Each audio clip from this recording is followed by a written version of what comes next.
on this week's episode of It Would Seem As Though. It would seem as though it's Annika's birthday. Woo! She old.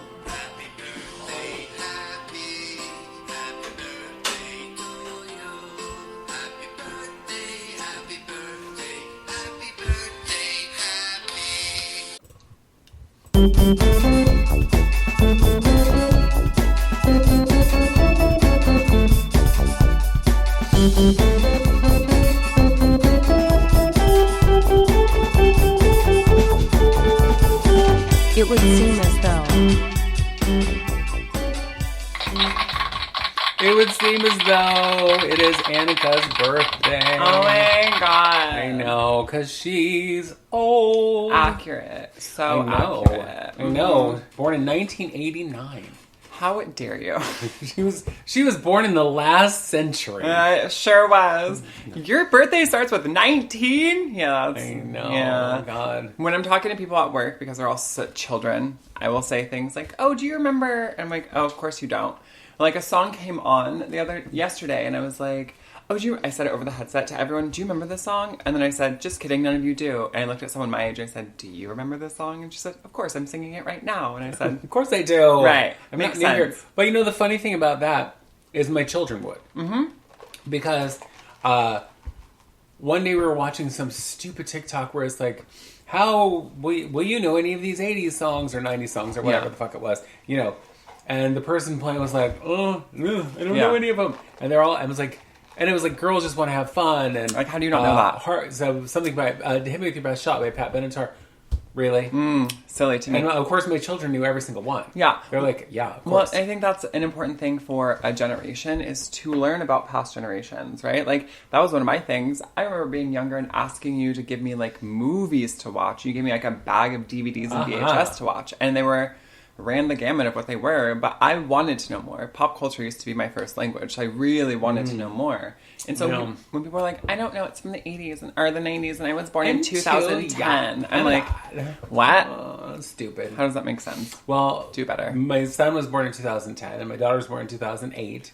And, you know, they can sing probably the whole library of Joan Jett. And, yeah, exactly. You know. I know. This morning, what were we listening to in the car? We were singing along. It was something from... was it the 70s, the 60s? I don't know. And Grace was just singing right along to all the words. No, Yep, why not? Yeah. Girl. You know, Brass in Pocket came on by the Pretenders, and she's like, do you like this song? And I always wonder if she's asking me, do you like the song? So she can then change the station if I say, meh, not really. But I'm singing along, so obviously I like the song. Right. And she was like, oh yeah, this is a good song. And I'm like, how cool are you? You know who the Pretenders are. Honestly, I like that. Mm-hmm. Really. And you know, it's like... she knows every word to Bad Reputation by Joan Jett. Well, and like, I love that. I feel like music, specifically for me, we had our music pod, but I grew up with so many different influences because everyone in my life listened to such different music, right? Yes. Like, at grandma's house, we're listening to like old school, like hard rock, right? Like Meatloaf and shit like that. And then my biological parents loved country, and you know, and then it was the 90s, so it was Your Britney Spears. biological parents are country. Girl. But then, you know, it was the 90s, so it was Britney Spears and boy bands. And so, yeah, and then there was you, so I knew all about disco and queer pop music. And so, yeah, I think that it's important. Do better. If you're young, do effing better. Do better. Right. Well, I think that it's so weird when people don't know about other generations. Right. I remember in school being probably the only kid who knew... like the movies from like my mother's time, or even, you know, my grandparents. Their adult time, obviously, because, you know, when movies really became an easily accessible when they became talkies, right? And they weren't silent. The 30s films. and 40s. Yeah, my mother was born in 39, and some of the biggest films of all time came out in 39. You know, Snow White, Wizard of Oz, and Gone with the Wind. Yeah, and, you know, so. I remember talking to people about movies, and they'd be like, who are those people? Oh, how do you not know who those people do are? better. I mean... You dumb as a box of rocks.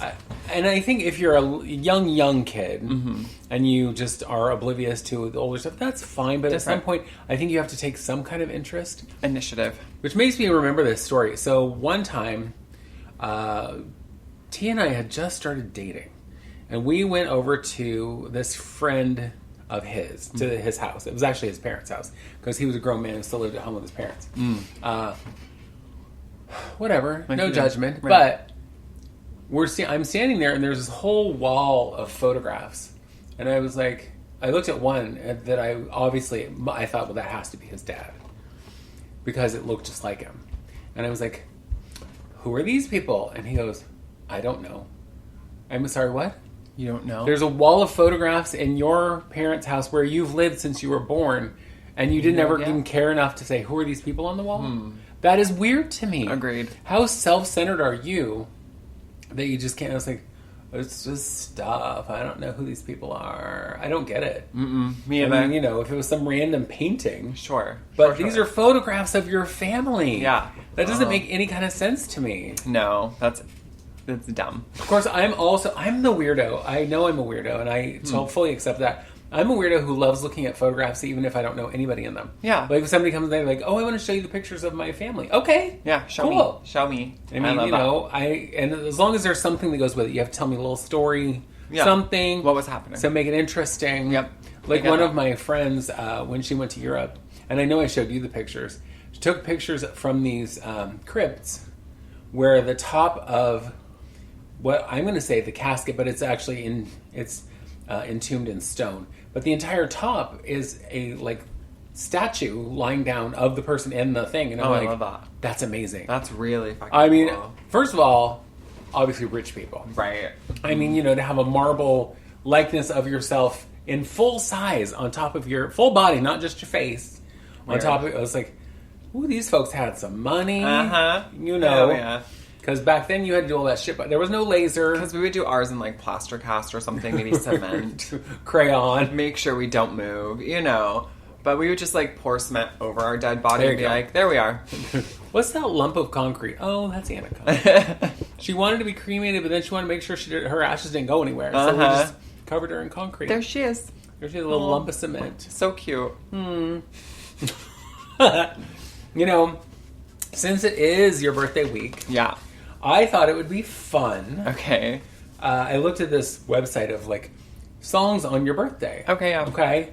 So now the first one, the song that was the number one song when the day you were born. Yeah. Is Two Hearts by Phil Collins. Okay. Meh. Fine. Phil Collins to me is meh. Phil Collins for me is hit or miss. Because remember when he did Tarzan? Girl. Yeah. Ripped my heart out of me. You know what I mean? But by the end of the movie, I was like, if I hear Phil Collins sing one more song. One more motherfucking song. Yeah. It's Phil Collins, shut up. Shut up. On a little side note, driving to work one day, and I hear them say, oh, this is, a sad time. Phil Collins has announced that he and Genesis are going to stop touring. And I was like, they're still touring? Aren't they 850 right. years old? It's because of his health. Well, I didn't know he was still alive. Wasn't Methuselah part of their band at some point? I was like, oh gosh, I'm so sad. Phil Collins is no longer touring. No. Okay. But then there below was a list of the number one song on all of your birthdays. Okay. To this date. Oh, wow. Okay. And I didn't pick all of them because they weren't all that, Yeah. But your 6th birthday, I was like, really? Creep by TLC. I love that. I knew you would. That's so good. On your 10th birthday, Hit Me Baby One More Time by Britney Spears. My God. And on your 21st birthday, TikTok by Kesha. Oh my God. Which as I was reading these, I was like, this is so appropriate for Annika. Yeah, honestly. How funny. I mean, what good songs? Britney Spears, TLC, Keisha. Well, and I know you love the song Creep. Oh, I absolutely love the song Creep. Well, and TLC. How can you go wrong with TLC? Mm-hmm. I always wanted to be Lisa Left Eye Lopez because I was like, because you were going to burn the house down? Girl, how many times have I talked about burning shit down in this podcast alone? Fair. When it's funny, I was like... But she actually did it. Oh, she sure did, huh? I know. Lisa Left Eye Lopez, I was like, what a goddess, and then she died. I know. I was very sad when she died. Agreed. She was also, tiny. Tiny. But she was a badass. She had I wouldn't have fucked with her, and she's teeny. She has this thing that the kids are calling scary dog privilege. Where you... Scary dog privilege. I haven't heard of this. So it's where you can walk alone, you can walk at night, because you are intimidating, because you're scary. And sometimes people do it, and it's like a beautiful woman dressed in a beautiful outfit, walking a man on a leash, and I think that's fucking hysterical. Or it's like the pretty girl walking with her goth friend, and I think that's really cute. But I think Lisa Left Eye Lopez definitely had scary dog privilege because she was like a chihuahua with a spike collar, girl. You know what I mean? She would tear your face off. Yeah. Mm-hmm. She would have fucked you up. Hell yeah. She'd burn your house down. Clearly. Evidently. Because that's what she did. That's what they do. Yeah. So then I also thought it'd be fun to look and see what TV shows Okay. were all number one, or all, you know, on the top of the charts when you were born. What do you think was the number one show the year you were born? Oh my God. It's a two-way tie for number one show of that year. Number one? Yeah, for the year. I don't know. I don't know, because I don't know dates of when things came out. Roseanne? Bitch, that makes sense. I would need everyone to know that the Roseanne show was like my happy place. And this was before I knew she was a crazy person, because I was a child. But watching that, I remember being like, oh my God, this is similar to my family, minus all the trauma and abuse. But, you know, there was like just the style of the house, how they acted, the people they were in town. I was just like, yeah, this is what my life could have been. Well, I've never seen, and there never was before that, a program where like the folks couldn't pay their bills. Right. And whatever problem they had wasn't solved at the end of the 24-minute episode. You know, because think about all of the shows kind of leading up to the family shows, you know, the Brady Bunch, or really any family show. Yes. You know, at the end of their little 24-minute episode, everybody was happy. They'd solved the problem. You know, life went on. Yep. And it was all good. The end of every Roseanne show was like, okay, now it's another day. Yeah. You And know. I loved it because it seemed real, right? Well, and yeah. that, more so than most other shows. Well, like right? they showed them losing their jobs. Yeah. They showed them like figuring out ways to not pay their bills because they didn't have the money. They showed the, you know, kids not going to school because of whatever reason they were not going to school. And Darlene going through that very dark period where she was just didn't want to talk to anybody and that went on for what, 2 seasons? Yeah. Where she was just like, I hate everyone. Yeah. And how real is that for puberty for so many kids? Well, and that was never portrayed. No. Well, and talking about them not being able to afford things, like that is now shows that I watch. I see that. So like it's in Bob's Burgers. You know, they live above their restaurant, but like they can't pay the bill. So it's like Linda, the mom, on the phone being like, "Okay, well, pay this one and bounce that check and pay this one." And you know what I mean? Yeah. Like all the things. But Roseanne started that. Yeah, that's crazy Absolutely. to me. Yeah. And I remember so vividly, even just like the first episode, because there's some lines from the first episode that I, to this day, will say. Like when the teacher calls her in for a parent-teacher conference, and it was like, you know, she had to take off work, and the teacher was just like, well, I just wanted to talk to you. And she's like, I took off work to be here, so I hope this is important. And she's like, well, your daughter, are you spending quality time with your daughter? And she's like, I spend time with, you know, where I can. I work all day, whatever. But is it quality time? She's like, why am I here? Yeah. Well, your daughter barks in class. I love this. We all bark. It was like, did you ask her to quit it? Yeah. Did she quit it? Yeah. Then what's the problem? Yeah, I don't care then. You know, and it's just like, I remember that so vividly. It was like, I'm so used to the, you know, the families on TV all being perfect. Although what's funny is most families on TV were, the parents were either widows or divorced or whatever. There was like a pretty, you know, wholesome, but pretty typical American family. Yeah. Of lower class. Yep. Or financial, you know, whatever. Well, and I like that it showed what she did. She worked in a factory. Yeah, she worked in a factory. Restaurant. You know what I mean? She worked in the department store at restaurant. Yep. And remember, and well, then they owned their restaurant, but it was still like a hole in the wall of the lunchbox. Remember? Yeah, and it was always a struggle. Yeah, and she was a shop girl. Remember, she swept up hair for a while. Yeah. She did real jobs that real people would get and still struggle. And so I thought that was really cool. You know, I think that show was good. Obviously, The Connors to me is not the same. Obviously, and it's hard for me sometimes because of Roseanne Barr and who she is as a person. But yeah, that show. Well, and of course, the other number one show, The Cosbys, polar opposite. Yep. You know, you have this very affluent family where the dad is a doctor, the mom is a lawyer, and they have money and they have status and a beautiful, they have whatever. like, beautiful home. Yeah. You know, and it's like the biggest problems they have is like, is Theo going to get his homework done? Right. Or, you know, whatever. And it's just like, meh. I know. And I mean, it was a good show. Sure. But it's also tainted. Oh my God. You know, because of him. I loved that show. I watched that show absolutely from beginning to end. Loved it. As they kept adding people, as the ratings, you know, as they do, we talked about that earlier today, as the ratings started to decline, they just kept adding Cousin Pam. And I'm like, now, this is my history, you know, my white whatever. I was like, who calls their cousin? Cousin Pam, cousin. Who does that? I was like, that seems... Is that so we don't forget she's a cousin? Yeah.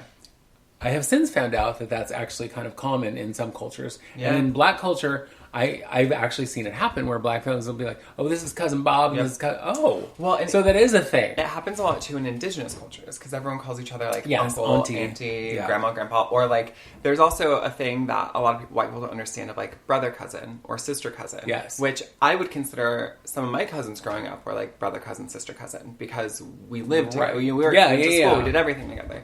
But yeah, The Cosby Show, my favorite part of The Cosby Show, because it was fine. As a kid, I thought it was great. My favorite part was Olivia, though, which was Raven-Symoné. Oh, right. And I was obsessed with Well, and she was, of course, the first character they brought in to boost ratings because little Rudy had gotten too old to be cute and adorable. Yeah. And so they bring in sassy little, what was she, 4? Yeah, she little. Teeny tiny. Tiny. And had all of the attitude that you want a little tiny child actor to have. Yes, she was, to me, I mean, that show was fine again, but she was the best part to it. I was like, is she in this episode? Switch. Like, I don't care. I'm not going to watch it then. What? She's not? Okay. Mm-hmm. Yep. Yeah, she was adorable. But, again, I can't watch that. It's on...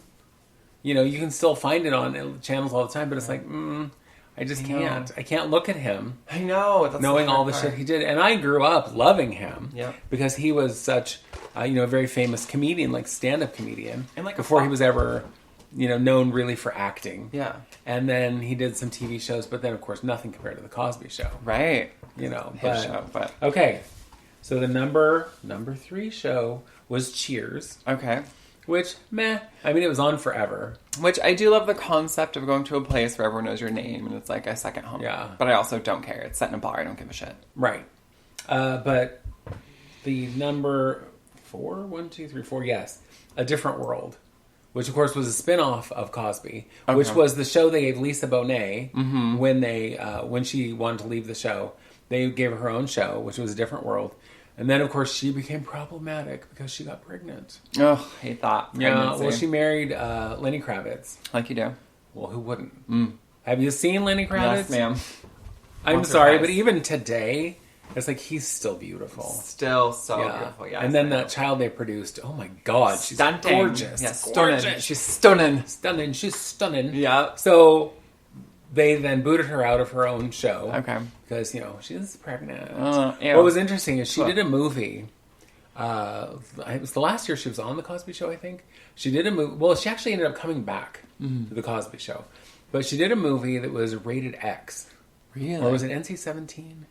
I don't remember, but it was a movie that was very scandalous. And everyone was scandalized because this girl on this wholesome show, flat. And so there was...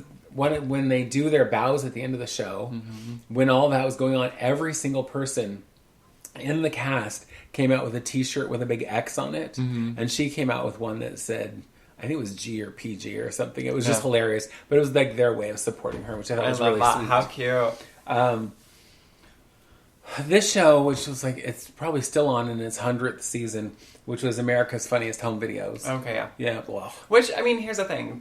I don't want to see people getting hit in the nuts. No, and I remember watching it as a kid, and there were things that were funny. I don't like injury humor. No. I don't think it's funny. I don't like to see people fall. I don't like people get hurt. I don't like to see things break.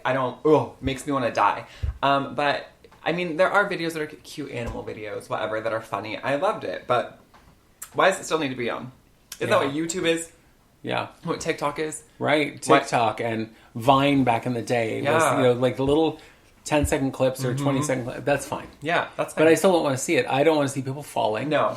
I don't want to see people, like, getting hurt in any manner because I feel their pain as an empath. I feel their pain. And I'm like, and it feels like every time someone is like, punch me in the gut. Yep. And I'm like, ugh. Well, and that's why there's that show on, like, MTV or whatever, like, Rob Dyrdek.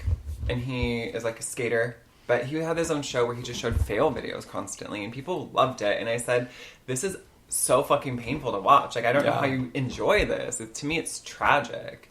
But yeah. No, I think. No. And the next one, because I, again, didn't do the whole list. It was just the ones that I thought were interesting. Was the Golden Girls. Oh, girl. Which, still running. I Love. 34 years later. Love the Golden Girls. You know, it's still, you can find it on every single day. Well, that's a show sometimes if I'm That was a hateful batch of women. Tell me about it. But there are days when I still feel like, well, it needs some nostalgia, and Golden Girls is what I turn to. I fucking love Golden Girls. What I loved about Golden Girls was that it changed how people look at older women. Yeah. Because it was the first time ever, again, first time in history of television, that older women were portrayed as sexually active. Yeah. I mean, Dynasty did that in the 80s, early 80s, Dynasty. for women who were 40. Because women who were 40 were grandmas and whatever in older things. But Dynasty, you know, you had Linda Evans and Joan Collins and Diane Carroll, who were all glamorous and gorgeous Stunning. and sexy. Stunning. And, you know, like obviously sexually active and whatever. Well, this took it a whole nother step because you had women in their 60s I know. who were all sexually active and whatever, and going on dates and doing all the things, struggling with the things that people really struggle with when they date and they're... Well, and dealing with real things. They dealt with, like, homosexuality, not amongst the group, but still they dealt with, you know, family members being gay. Yeah. Or... Yeah, Blanche's brother. Right, and there was... And then Dorothy's friend had a crush on Rose. Right. There was also, they dealt with, like, real-life issues like impotency. They dealt with racism. They dealt with... AIDS. They dealt with all of these things that were old age, but they did it in a way that... I mean, I understood it as a child, you know, how they talked about being older. And it wasn't ever... That's the thing, too, is it didn't restrict them. Being older didn't stop them. And Sophia was supposed to be, like, 850, and that little bitch wanted to do everything. You know what I mean? Right. She was going on dates. She was talking shit. She was trying to fight old other women. Like...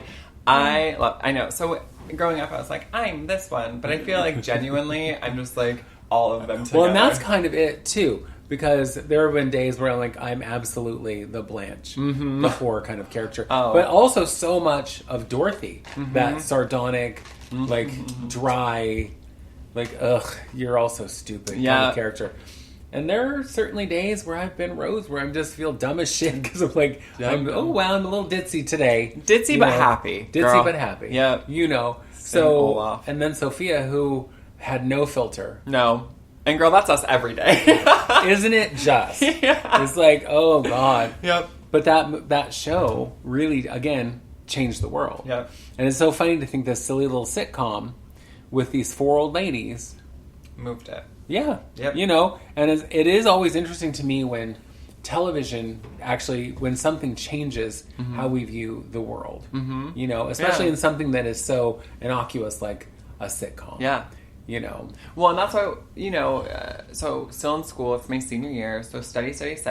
But talking about that, pop culture is an element and a way in which people learn about the world. That's how you're enculturated. And that's why today is so different than any other generation before, because there is social media is everything, right? It's not just Facebook and Instagram, but there's media everywhere telling you what to be, how to be, and in today's age, how it's okay to be divergent from what is normal.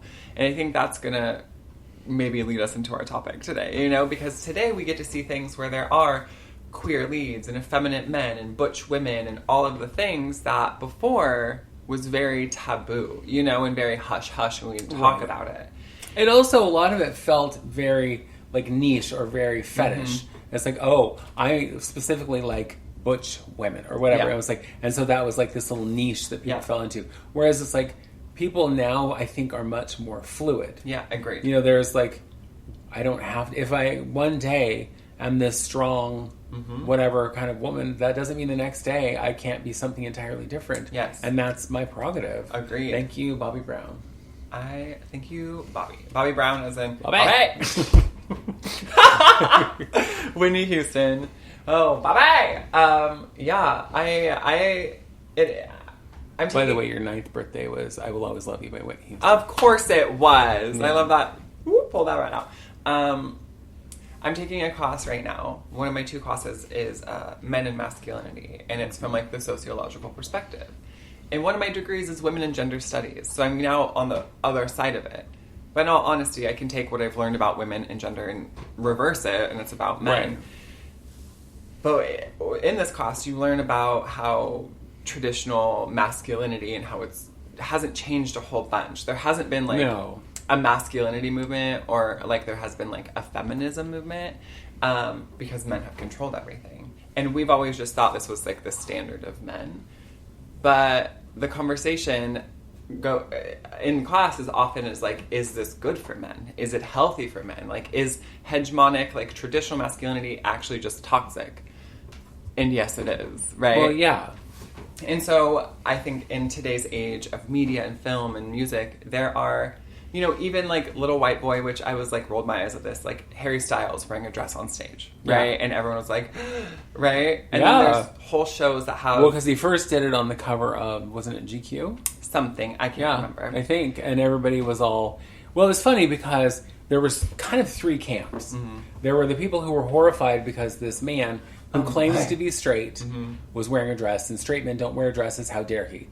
Then there was the other camp who was just thrilled because this straight man was wearing a dress, and straight men don't wear dresses, so, you know, yay for him. And then there was this third camp who was like, eye-rolling, like, who cares? This is not a thing. No. So he's wearing a dress, good for him, but he's wearing a dress for attention. Yes. He's not wearing a dress because he's like, you know, this is what I want to wear today. I look good. This is what I want to wear. I feel good in it. No. And so, I mean, whichever one of those is actually accurate, who knows? But it was like, I fell kind of into the third camp of like, if you're doing it just because that's what you genuinely wear on stage. I mean, think about, like, in the 80s, Boy George. I literally, on my head, Yeah, Boy George. He wore whatever the fuck he wanted. Yeah.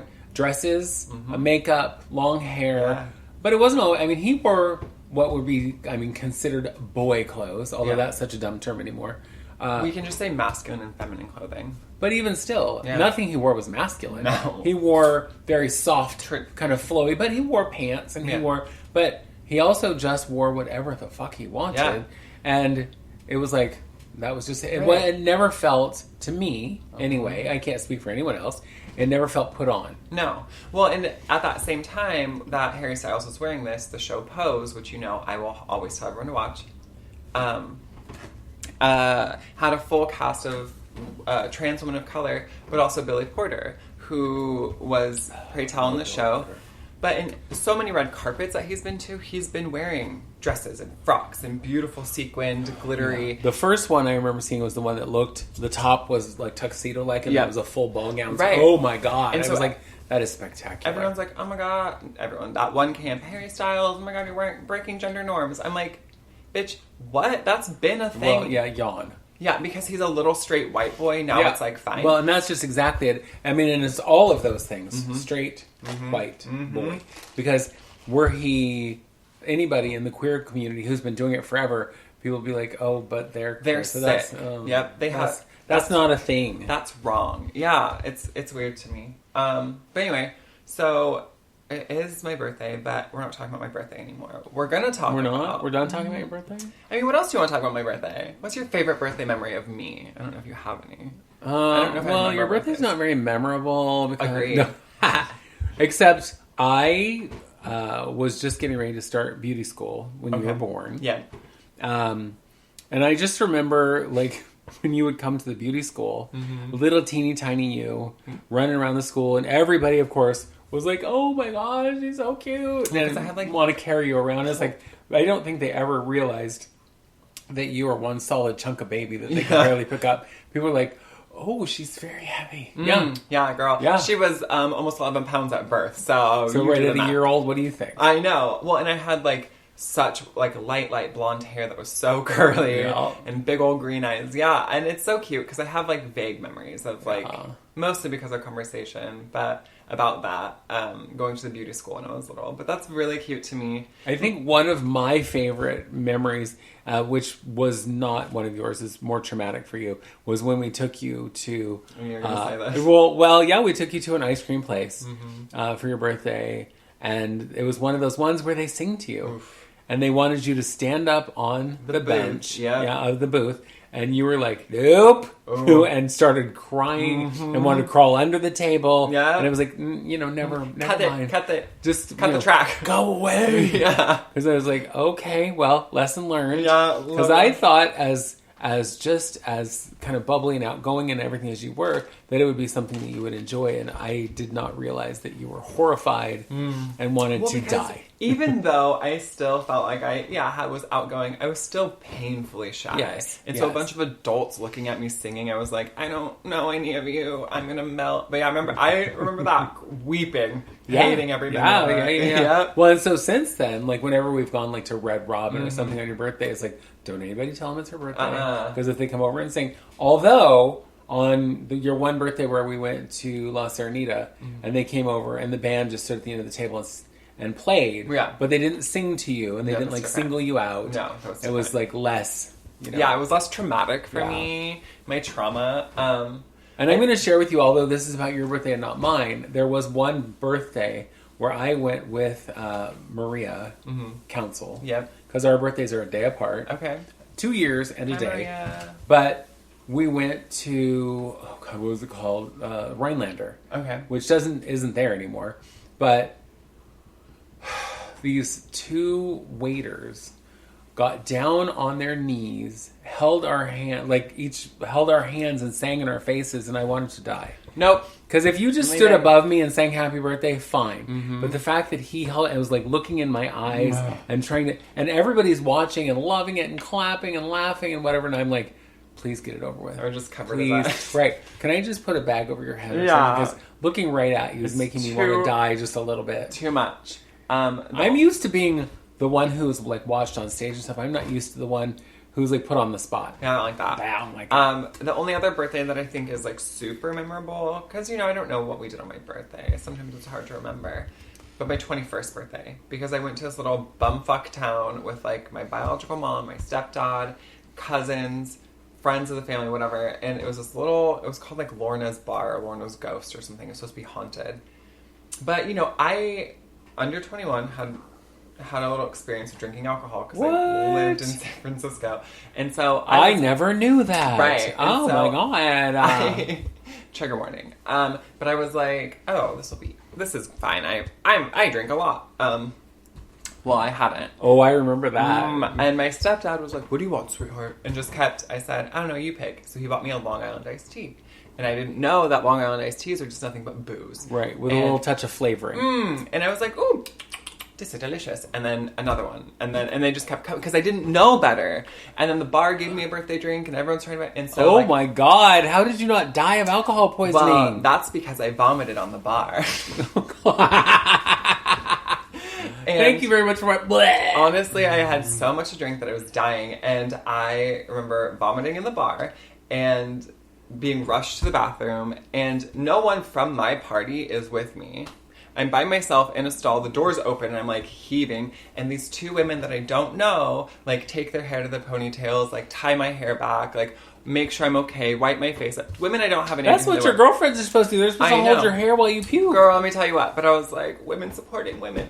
Like, dying. It was miserable. And then immediately the bartender was like, you gotta go. And I said, I know. And then I just... But where am I going? I barely remember the car ride home. I don't remember getting home. I don't remember going to bed. Oh, my God. It was miserable. So, yeah, that is a memorable birthday only because I puked on a bar. Sure. That would... Yeah, I bet it was memorable for them, too.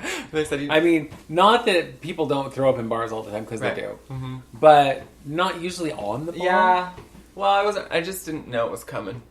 And, like, they should have known because there's a picture of me... Like, our face, like, I'm laying on the table, practically asleep, and my friend Cody's all thumbs up, smiling in the picture at me, and I'm already pale, girl, but I'm, like, pale as a ghost. Right. Like, all my life force was drained out of me. And so they should have known I was going to vomit.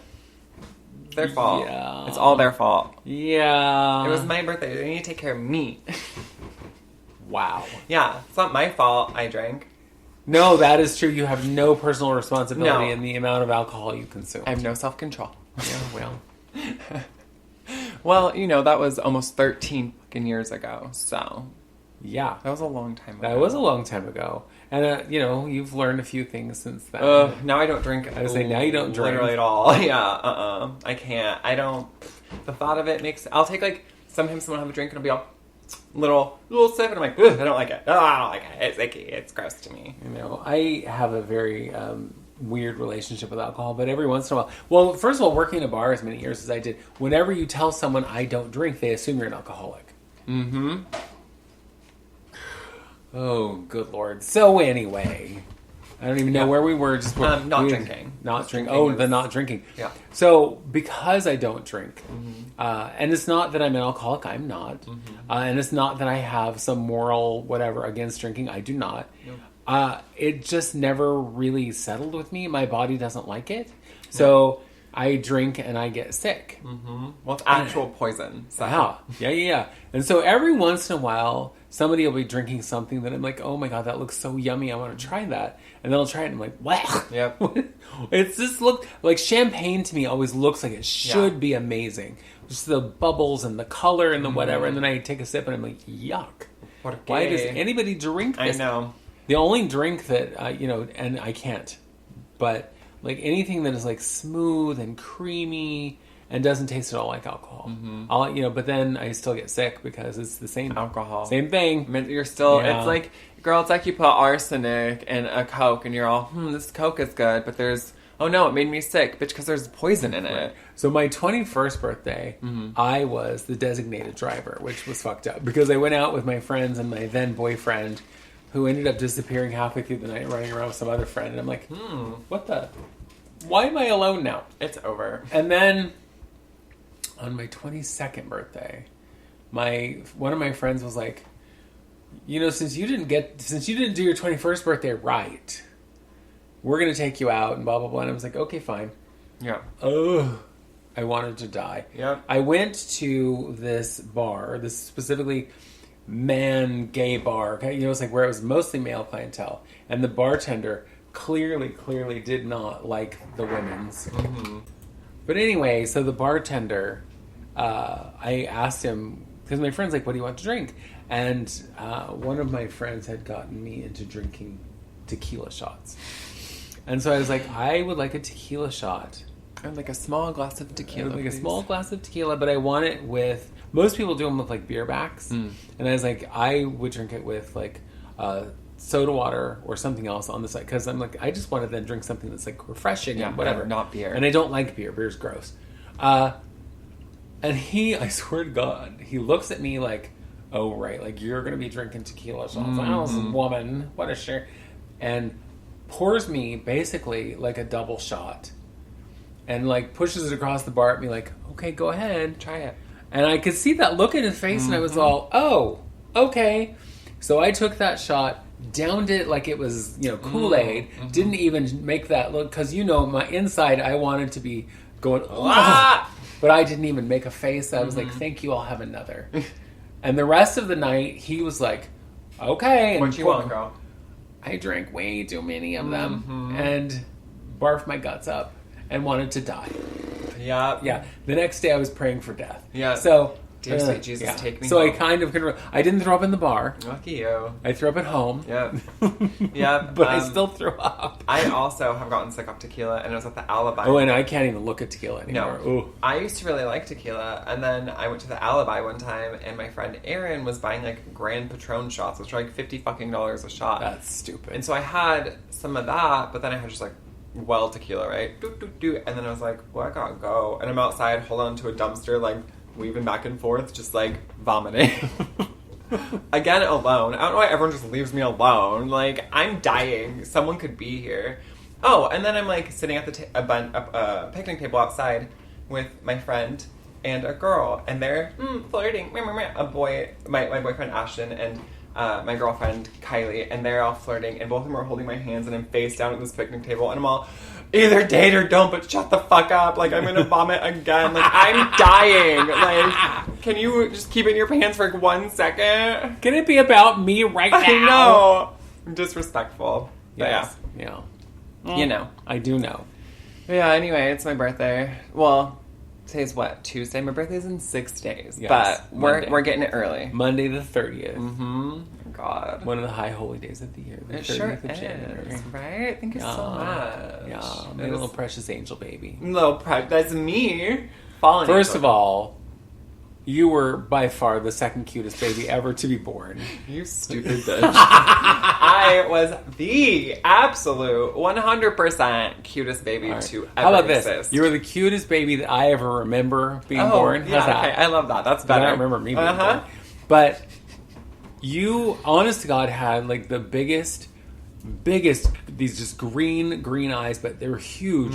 And so when you're a baby, we called you Cindy Lou Who because that's who, with your little mop top of curls, they were just blonde and your big green eyes. I was like, oh my God. I know. She's too cute. We're going to die from the cuteness. Honestly, that cute aggression, you're like, I just want to squeeze her. Like, that. Honestly, like, and I could cry giant crocodile tears. Oh God, I know.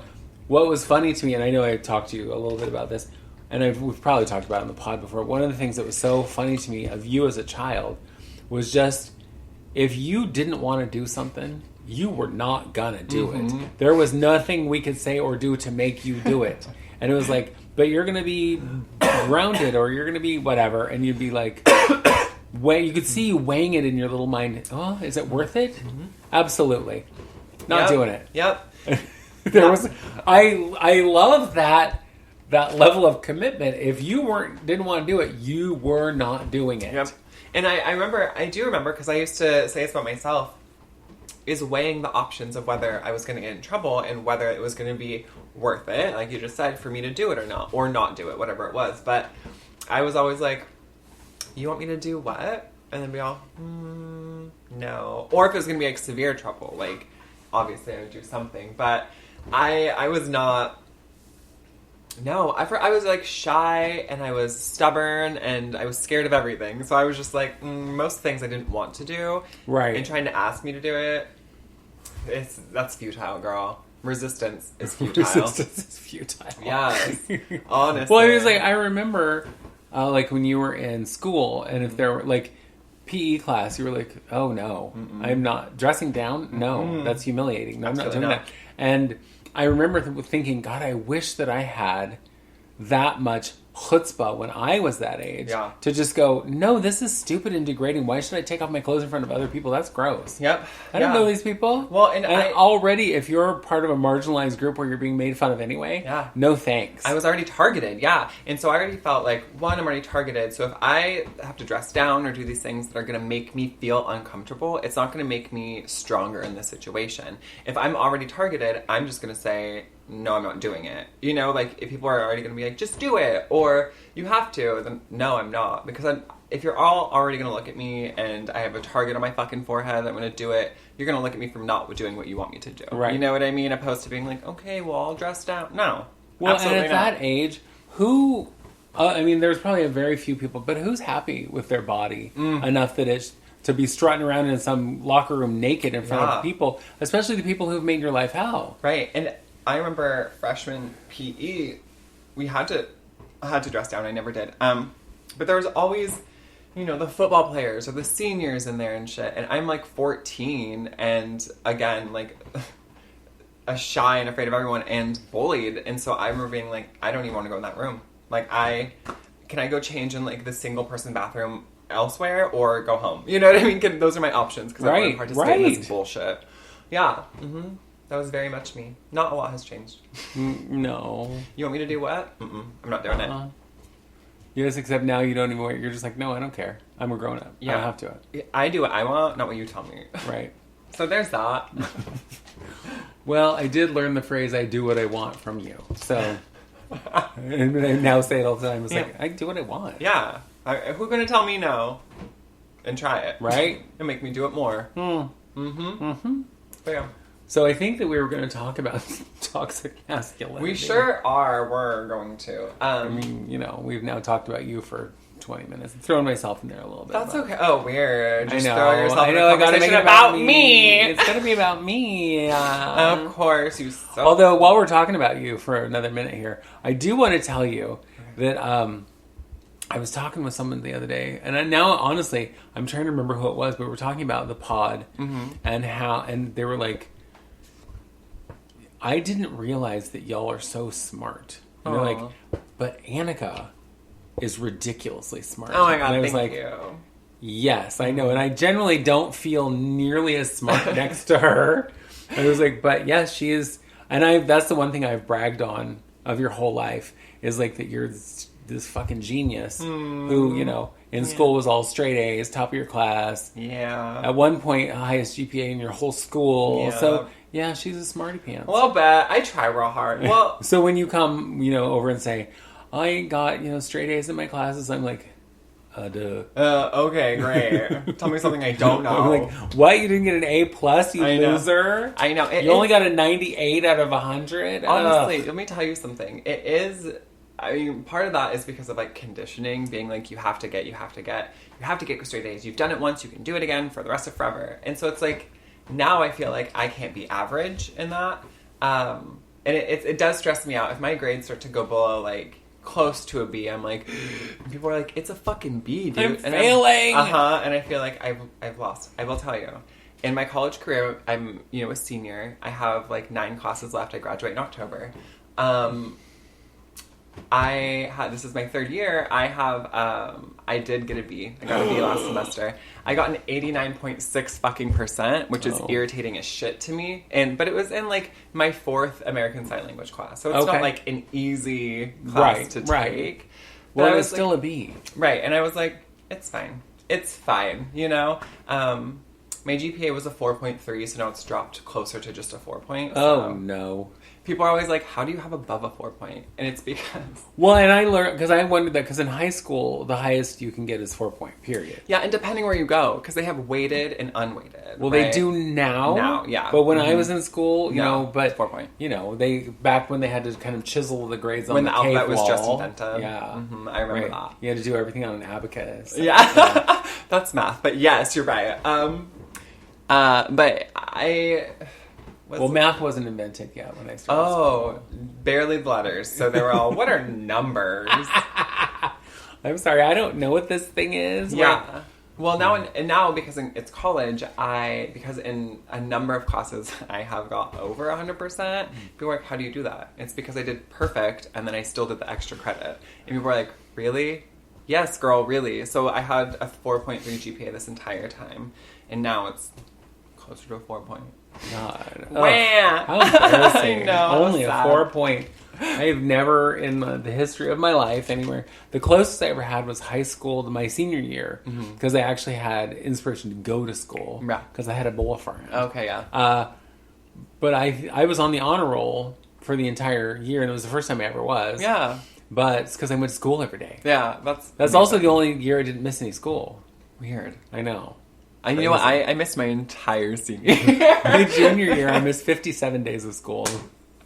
And I think you only go to school for 80 days? Something like that. I know. It's not 200. You missed a fourth of the year. I did. I love that. Well, I was, as we mentioned last year, as a frail Victorian child, I was always, pale and frail and you know what? I was as well, and I put that shit on because I was like, oh, Grammy, I'm sick. I can't go to school. And she'd be like, okay, come to work with me. There was never any fight, never any struggle. She's like, oh, same. You don't feel good? Let's go. And I said, okay, all the time.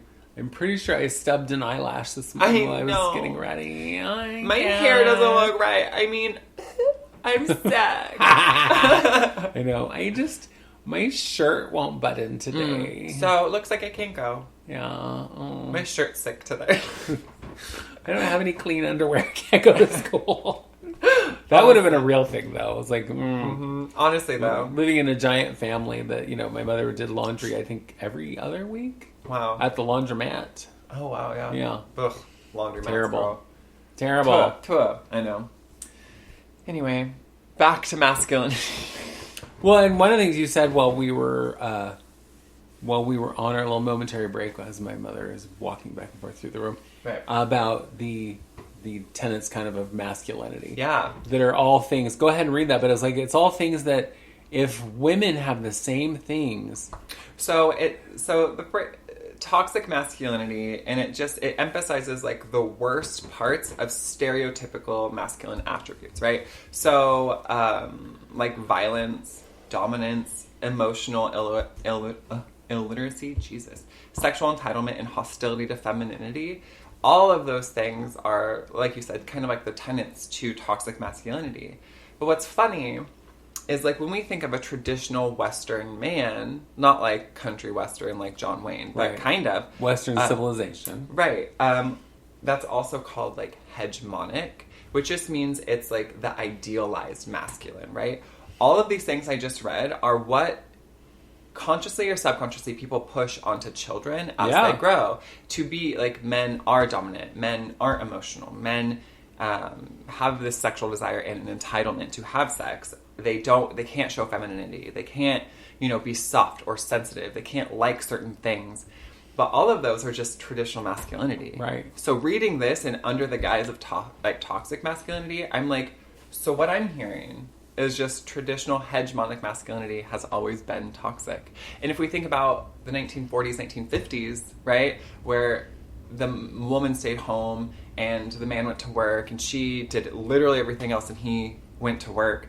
Right. Well, because he went to work, so he paid for everything. Yes. And so she was basically kept, but she had to work her ass off to be kept. Yes. Right? And raise the children and do the grocery shopping and cook all the meals and do everything and make sure, but also attend to all of the children's needs.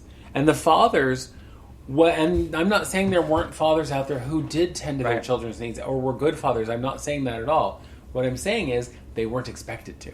No. They weren't expected to be active in their children's lives. They weren't expected to help around the house. Yeah. They weren't expected to do, it's like, you earn the money. Right. So when you come home, you should be able to get your... Kick your feet up. Kick your feet up, have your wife bring you your pipe and slippers or whatever, and then sit in the easy chair, watch the television. And have a drink. Yeah. That's it. Well, and if you, even watching, like, TV shows of the 50s and 60s, the dad comes home and mixes a cocktail while the wife is, like, getting dinner on the table and all this stuff, and it's like, it's funny how that's how it was. Agreed.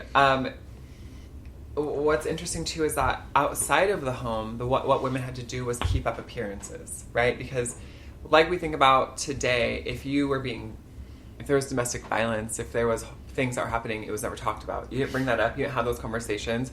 You kept up the image that things were fine. And social status was so huge, right? Yes. So you were a part of whatever clubs you're a part of, and you had whoever over for dinner, and it was always like an image thing. No wonder women were on fucking speed and like morphine just to feel anything, girl. Mother's little helpers. I will say that traditional sense of like nuclear family, men working, women staying home, is like middle to upper class white people. Yeah. Right? Because poor black people were not doing this.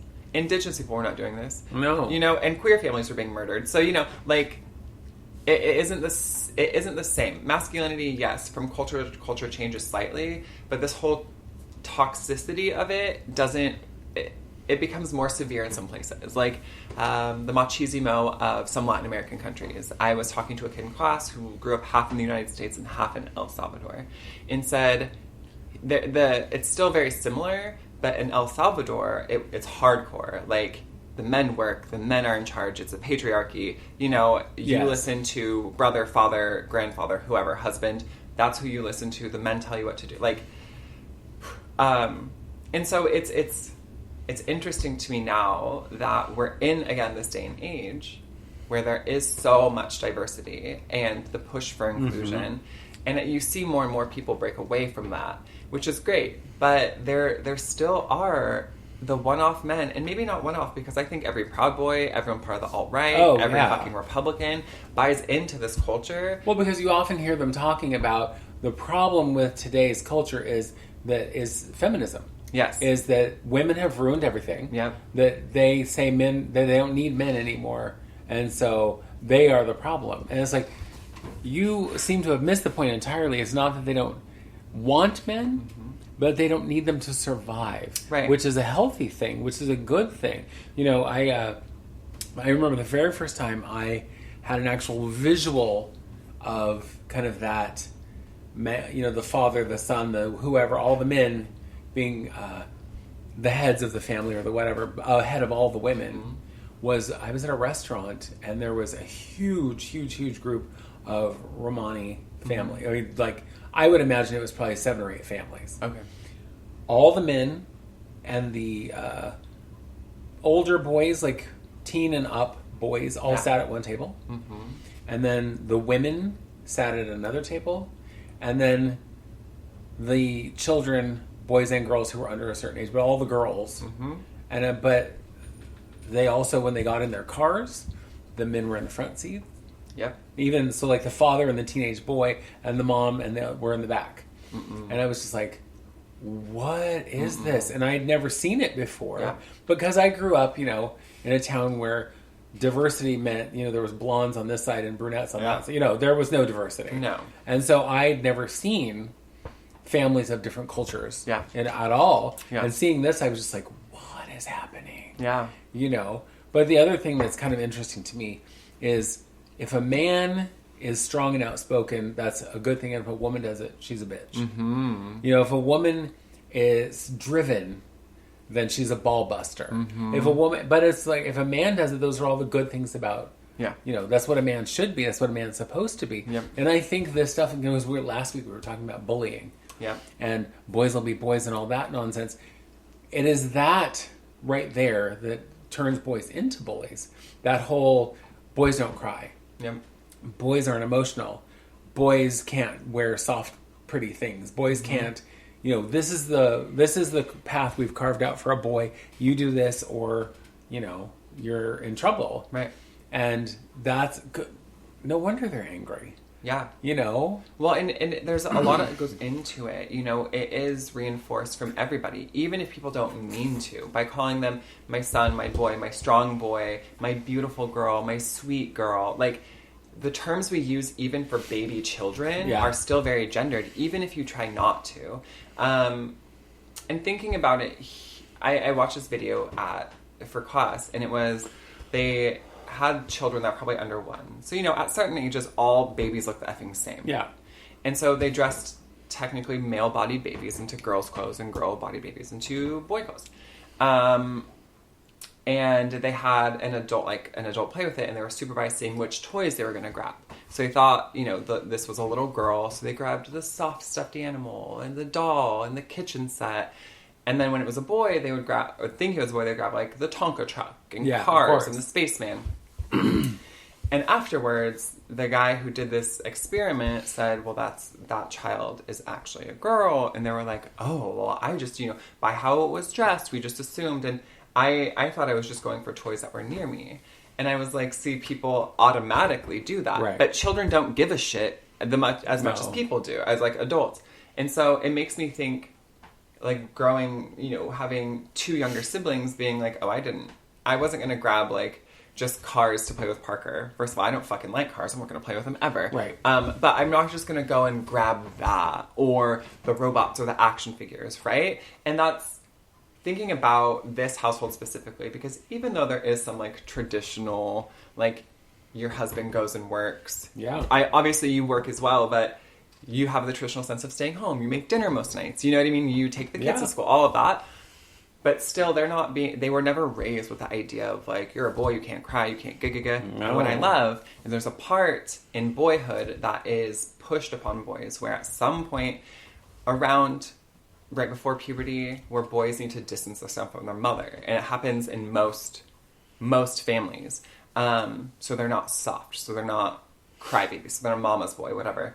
What I love is that Parker is not that. Parker still wants to, like, cuddle you and sit on your lap and tells you, he does it to me. Like, the other night he ran and sat on my lap for a minute and just snuggled me, hugged me in the car when we went to go pick him up yesterday. Like, unlike my daughter who's like, what are you doing in the car? What is she doing here? Bitch, I'm not, like, your enemy, you whore. Anyway, but that was really funny, I know. So, I think that's very sweet. And to see children who are identified as boys or identify themselves as boys act in a way that is gentle and soft and sweet and aren't afraid to show emotion or whatever the case may be it's heartwarming to me. Because yes, at some point, biology plays a part. At some point, when you hit puberty, hormones are a crazy fucking thing. Yeah. They testosterone does add aggression. Like, I'm sorry. Yeah. It's just how your hormones work.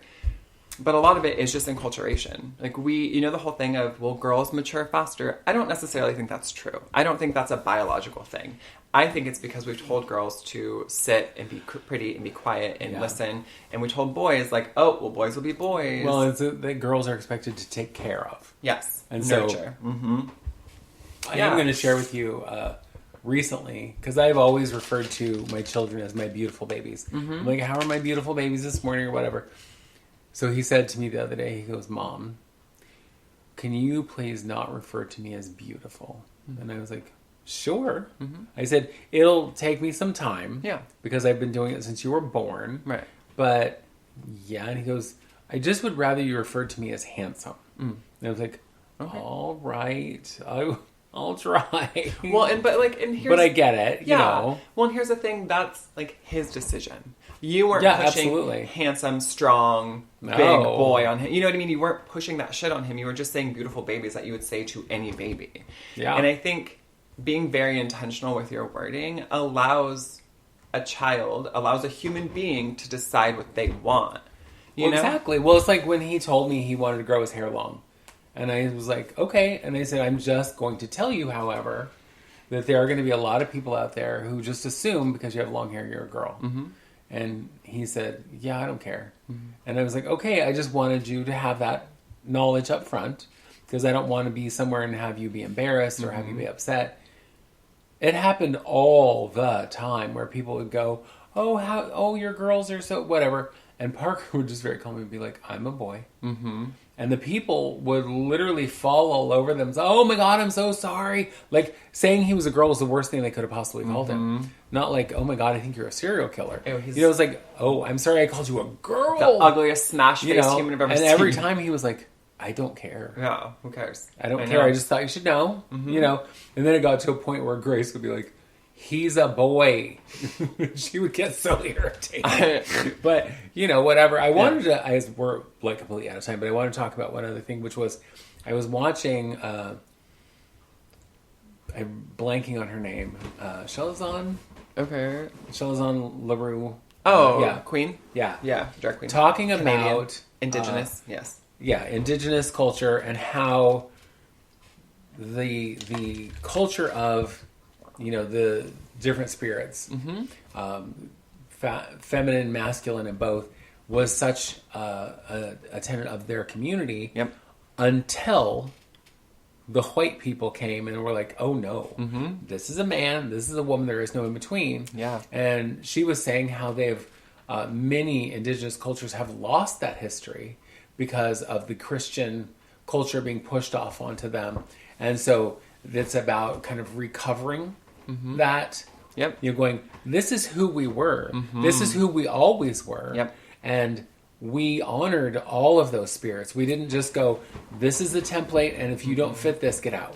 Well, and that's the thing. I know I got out of time, but it is across the globe, indigenous cultures everywhere have multiple genders because they understood the difference between sex and gender. But there are indigenous cultures in the U.S. that identified like 13 genders. Like one tribe would have like 13 genders.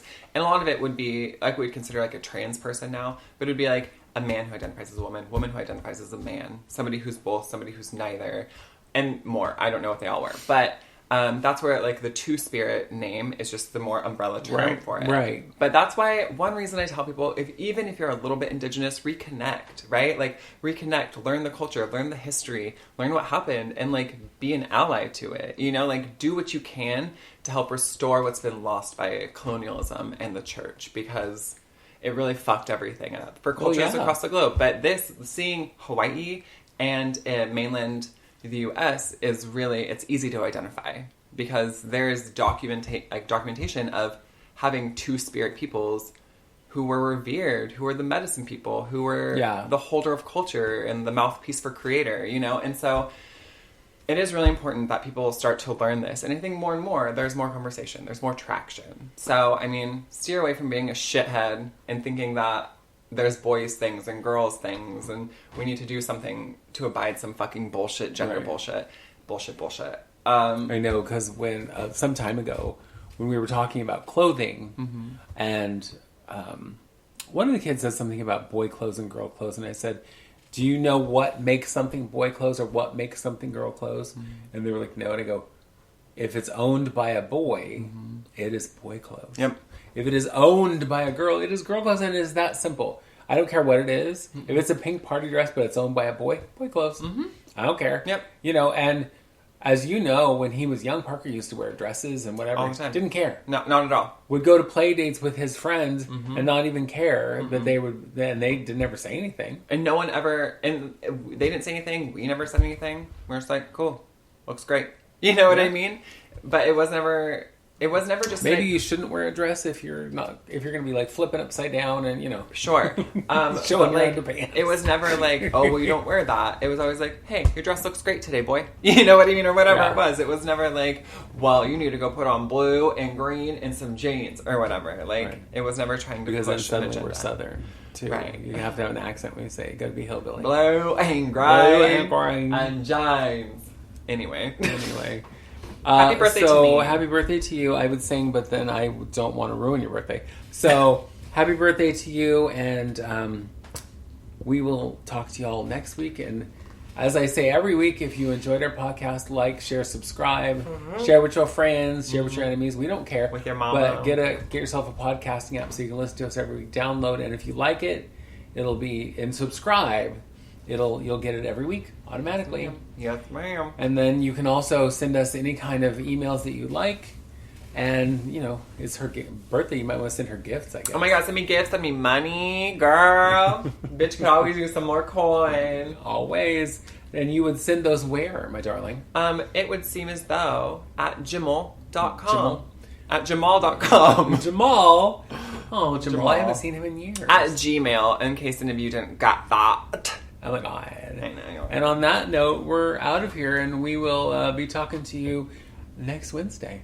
Okay, bye now. Bye. Bye. It would seem as